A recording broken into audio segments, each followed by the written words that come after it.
Hello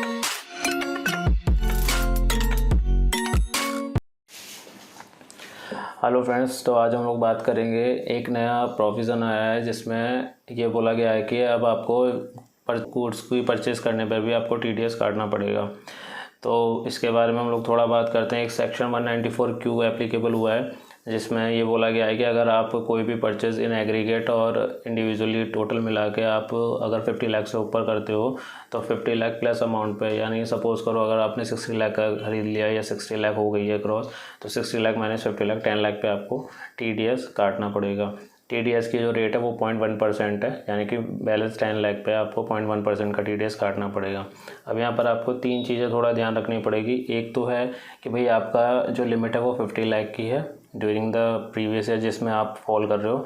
दूसरा, अगर आप का प्रीवियस ईयर में, जैसे आप बायर हो और आपका प्रीवियस ईयर में टर्नओवर 10 करोड़ क्रॉस कर चुका है तो आप उस पर TDS काटना मैंडेटरी है। अगर 10 करोड़ या उससे नीचे है तो आपको TDS नहीं काटना। तीसरी चीज़ ये है कि अगर आपका जो सेलर है जिससे आप ख़रीद रहे हो वो रेजिडेंट होना चाहिए। अब अगर वो रेजिडेंट, सपोज़ करो आपने इंपोर्ट किया तो आपने सेलर जो है वो बहुत फॉरेन कंट्री में बैठा हुआ है तो उसमें आपको कोई TDS काटना मैंडेटरी नहीं है। तीसरी चीज़ ये है कि टर्नओवर पार्ट में एक्सप्लेनेशन में दिया गया है कि टर्नओवर पार्ट में ग्रॉस रिसीट, ग्रॉस टर्नओवर और ग्रॉस सेल, टोटल सेल आपका इंक्लूड होगा। तो इन सबको मिला के आपको उस ग्रॉस टर्नओवर का एक वो माना जाता है, कैटेगरी मानी जाती है।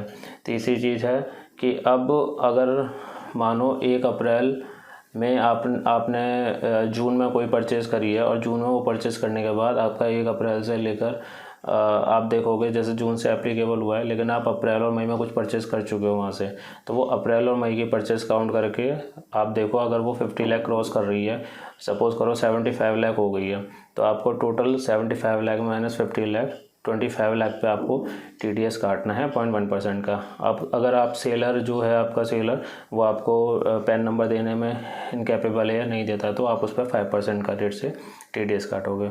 तो आई होप ये वीडियो आपके लिए हेल्पफुल रही होगी। Thank you so much.